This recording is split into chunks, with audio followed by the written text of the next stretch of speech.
Il est 10 heures ce jeudi matin, plus de 120 pilotes rejoignent l'aire de décollage de Mont-Lambert. Dans moins de 3 heures, ils décolleront pour une nouvelle manche de la Coupe du Monde de parapente. Pendant ces 3 heures, les pilotes vont soigneusement préparer leur matériel pendant que les officiels de course décident du parcours que les coureurs devront emprunter dans l'après-midi. Après plusieurs dizaines de minutes, le parcours est enfin présenté aux pilotes qui l'étudient avant d'entrer les coordonnées des différentes balises qu'ils devront franchir. Une fois qu'on est sur la course, toute la semaine, du 20 au 27 mai, là, donc les manches, ça se construit au jour le jour en fonction des conditions météo. Donc on choisit le décollage sur lequel on va aller évoluer. Donc aujourd'hui à Mont-Lambert, au-dessus de Cruet. Et puis peut-être demain on changera de décollage en fonction des conditions météo qu'on va rencontrer, quoi. Donc sur cette manche, on a mis 1, 2, 3, 4 balises.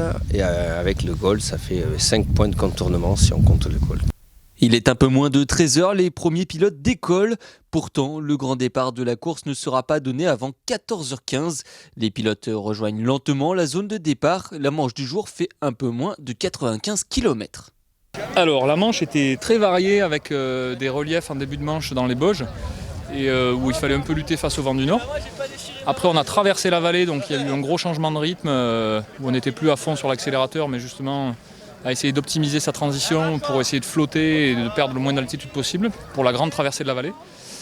Et ensuite, on a basculé donc de versants, on est passé sur des faces ouest où c'était des thermiques plus mous parce que c'était encore tôt, donc c'était technique aussi.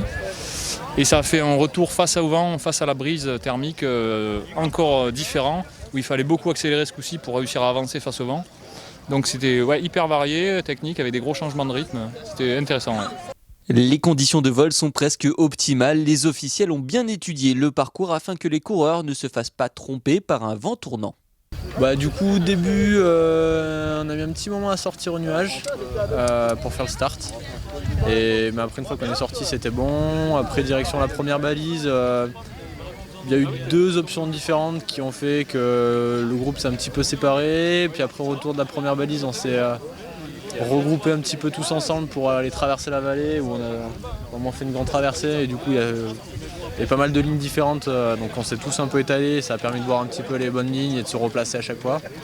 Et puis après toute la partie pour aller vers Albertville, c'était thermique, transition au sommet de la montagne. Après il y a juste le retour où ça va être un petit peu compliqué, il a fallu un petit peu anticiper pour rester derrière le groupe, où là justement je me suis fait un petit peu avoir parce que j'ai un peu trop été conservateur. Après un peu plus de 3 heures de vol, c'est le Bulgare Yassen Savov qui arrive le premier à la ferme des Gabelins à Chamousset. Le premier français est Jonathan Marin qui termine à la 5e place. Pas mal, pas mal parce que je boucle 5e au temps. Donc voilà, après on a les points d'attaque, donc à voir, le classement va peut-être un petit peu bouger, c'est possible que je perde quelques places. Mais bon, le job est fait, quoi. Là, c'est la meilleure manche que j'ai faite depuis le début de la semaine, donc je suis plutôt content. Ouais. Encore 2 épreuves doivent être courues lors de ce vendredi et de ce samedi pour la Coupe du Monde de parapente à Chamousset.